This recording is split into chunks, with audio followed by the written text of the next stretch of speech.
गुरुपौर्णिमेची पूजा इतकी सुंदर झाली होती की मलाच वाटते की माझीच नजर या पूजेला लागायला नको. खूपच भारी पूजा तुम्ही बघू शकता.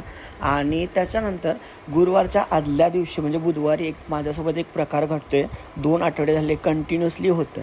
तो म्हणजे बुधवारी ज्यावेळेला मी ठरवतो की मला 11 वाजता घरी यायचं आहे, कारण मला जेवायचं, कारण दुसऱ्या दिवशी उपवास आहे. पण काय होतं, असं काहीतरी घडतं की मला बुधवारी 12 वाजायच्या आधी येऊच शकत नाही मी काही केल्या. म्हणजे मला न जेवताच झोपावं लागतं, काहीतरी नाश्ता बाहेर करावा लागतो, जसं की वडापाव वगैरे. इथं तुम्ही बघू शकता मी बुधवारी वडापाव खाल्ला, कारण मला घरी यायला जमलं नाही.